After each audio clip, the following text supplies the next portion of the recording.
Boa tarde, pessoal.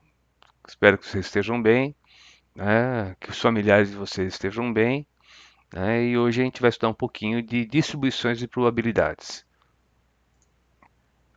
E antes de começar, né? Só fazendo uma referência ao livro, a gente está usando o Larson, né? Que já foi utilizado nas aulas passadas. Você encontra o Larson na biblioteca Pearson. É só você entrar no SWAP e procurar pelo livro, tá? Aqui estão os dados catalográficos, né? Para você achar o livro. Tá? É um livro muito bom, acho que você pode estar estudando por aí, né? E hoje a gente vai estar vendo o capítulo 4, começando a ver distribuições de probabilidades. Aí na próxima aula a gente vê distribuição de Bernoulli e a binomial, tá? Então tem mais coisinha para a gente ver também, tá bom? Então vamos começar, né, falando de variáveis aleatórias. Tá? Então veja só, a definiçãozinha que ele dá é que a variável aleatória ela representa um valor numérico associado a um resultado de um experimento de probabilidade. Né? E esse resultado pode ser o quê? Pode ser uma contagem, pode ser uma medida. Né? Então, essa variável aleatória também pode ser classificada de duas formas. Ela pode ser uma variável discreta ou uma variável contínua. No caso da variável discreta, né, os valores são valores discretos, como o próprio nome fala. Então você vai jogar um dado, os resultados podem ser 1, 2, 3, 4, 5 ou 6. Não tem o valor 2,5. Né? Ou pode ser um valor contínuo. Então, por exemplo, você vai realizar uma medida de comprimento. Né? Então ali você pode ter qualquer valor possível. Né? Então aí você tem, na verdade, um intervalo de valores possíveis e não mais um valor discreto. Né? Então seria algo desse tipo. A distribuição de probabilidade está sujeita às regras que também já tinha visto já em aulas anteriores. Né? O valor de cada probabilidade sempre vai ser expresso por um valor entre 0 e 1. E a soma de todas as probabilidades tem que dar 1. Tá? São as duas regrinhas então que a gente tem aqui. Tá ok? E vamos passar então para um exercício que ele propõe. Lá no livro você vai encontrar também não só o exercício, como também um exemplo anterior. Então vai deixar o exemplo dele lá que ele fez. E aqui eu estou resolvendo um para vocês, para a gente estar estudando um pouquinho. Né? Então ele propõe aqui uma situação. Ele conta uma história de que tem uma empresa que faz um estudo durante 100 dias, né, das vendas que são realizadas por um vendedor, por um novo colaborador. E aí, né, tem ali os dados apresentados aqui nessa tabelinha. Então, 0 vendas, né, e em 16 dias ele não vendeu nada. Né? Em 19 dias ele fez uma venda.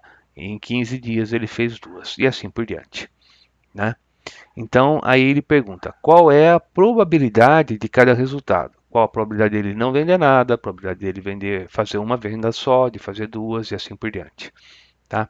Então, eu sugiro que você pare agora, né, abra o Excel, né, copie a tabela ali e faça, né, tudo no Excel. Fica mais fácil de você fazer do que ficar fazendo isso aqui na mão.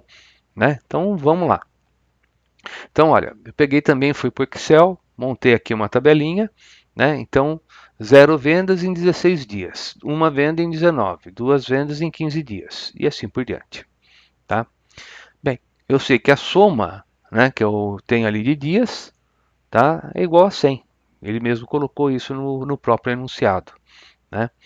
Bem, então qual que é a probabilidade? É você pegar, né, esse 16 e dividir por 100. Isso aí vai dar a probabilidade de você não ter venda naquele dia. Tá? Então vamos lá, olha só. 0 vendas, né? Então a probabilidade vai ser esse 16 dividido pelo total, pelo 100. Uma venda?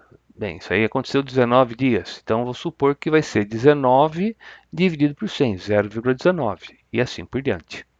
Tá? Então, está aqui, né, o total de probabilidades. E se você somar todas essas probabilidades, vai dar 1. Então, obedece aquela regra. E cada uma delas vai ser um número entre o 0 e o 1. Né? Então, está feito aí. Tá bom? Então, olha, tá aqui a probabilidade de cada evento, tá organizado numa tabelinha. Falta agora fazer um diagrama, né? Ele quer aí um gráfico, tá? Então, um gráfico seria um gráfico de dispersão. Então, veja, olha, você não tem uma curva, porque os valores são valores discretos, então está marcado por pontos. Só que aí ficar enxergando ponto também é difícil. Então, né, você pode representar por um diagrama de barras, né? Então, aqui você tem a probabilidade, né, de 0 vendas, de uma venda, de 2 vendas e assim por diante. Tá? Então, essa seria a distribuição de probabilidades desse caso aqui. Tá certo? Facinho, né? Aproveita, brinca um pouquinho com o Excel, você vai ver que é legal. Agora você tem aqui a definiçãozinha de média, variância e desvio padrão. Tá bom? Então, para você calcular a média aritmética, você poderia pegar, ficar fazendo lá a média aritmética, mas também ele já chega com uma equação que vai ser mais útil para a gente. Você vai pegar, né, o valor da variável e vai multiplicar pela probabilidade dela e vai fazer a soma. Tá bom? Então aí você vai ter qual é a média dessa variável. Tá?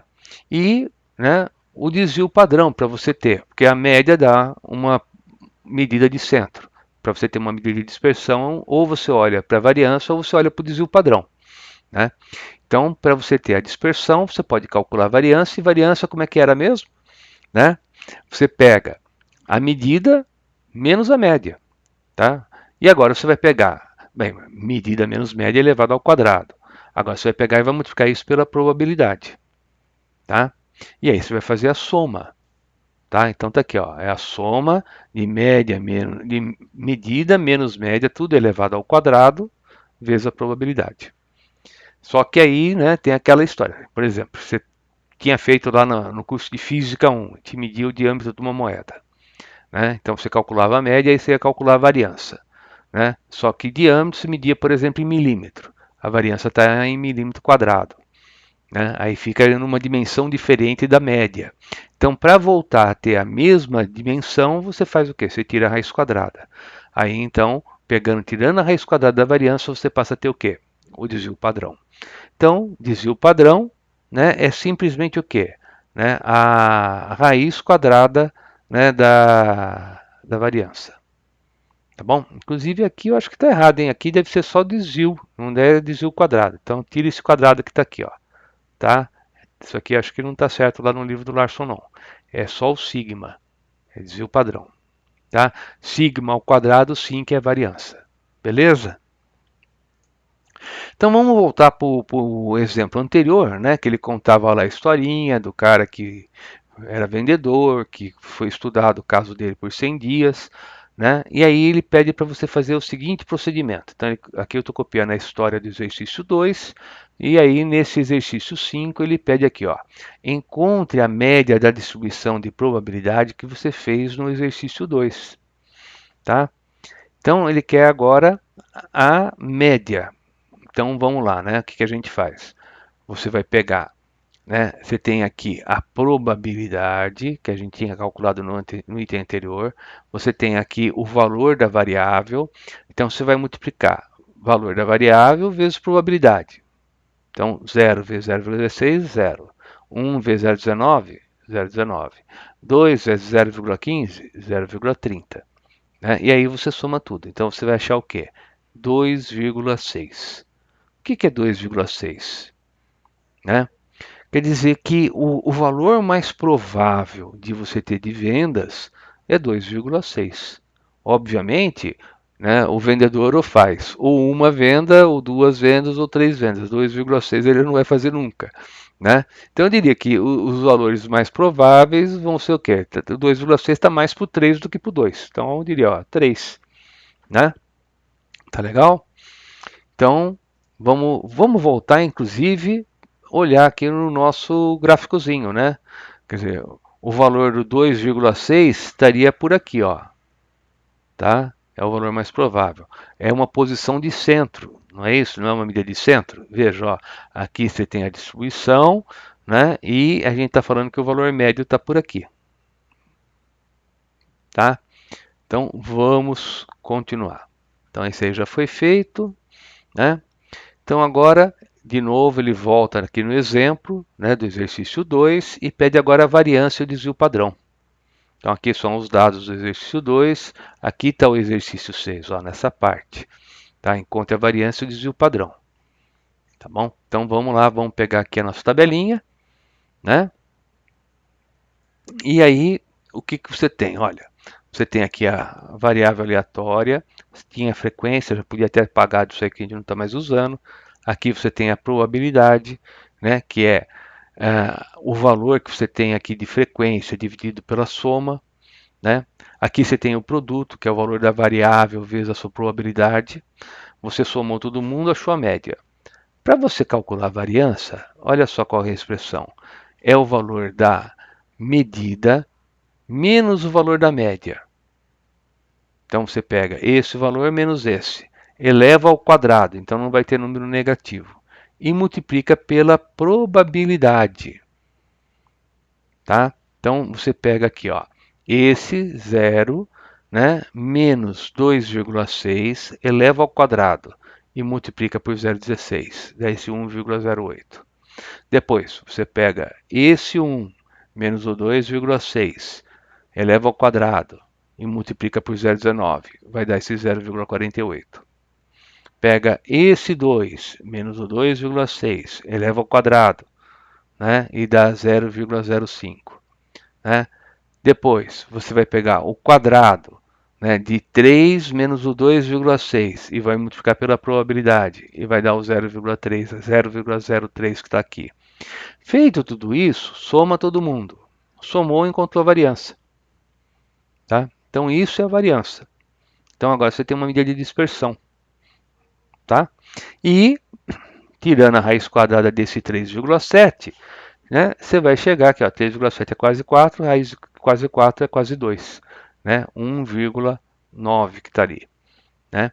Então, se tivesse que dar, né, uma resposta, qual que é o valor provável de vendas desse colaborador? Seria o quê? Seria de 2,6 vendas mais ou menos 2. Né? Então, veja, você tem aqui o 2,6 mais ou menos 2, então o grosso dessa distribuição está colocada entre meia venda, né?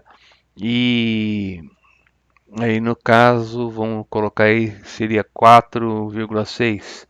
O grosso deve estar entre 1 e 5. Né? Vamos ver no gráfico se é isso mesmo. Voltando lá, né? Então, se você pegar entre 1 e 5, você pegou a maior parte delas. Tá bom? Está mostrando, né, como é que se comporta a distribuição. Tá certo? E tem um exemplo anterior já resolvido no próprio Larson. Seria legal também você fazer. Tá? Tá aí o gráfico. Não precisa ter voltado, gente. Tá bom? Valor esperado. Bem, o valor esperado é a própria média que a gente calculou. Então, qual é o valor esperado de vendas? É o 2,6. Tá? E aí tem mais um outro exemplo. Né?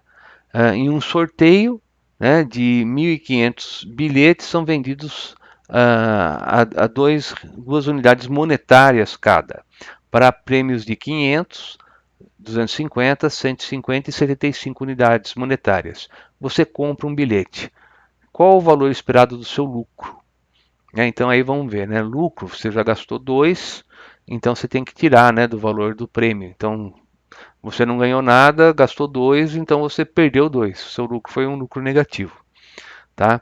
E aí eu estou supondo que você tem, né, os 1.500 bilhetes, todos eles com a mesma probabilidade. Então não é um jogo de Mega Sena, né, que você pode ter um jogo com mais probabilidades do que outro. Tá? Então você vai multiplicar, né, a sua variável aleatória, que é o lucro, vezes a probabilidade. Então, menos 2 vezes essa probabilidade aqui, que é alta, né, próxima de 1.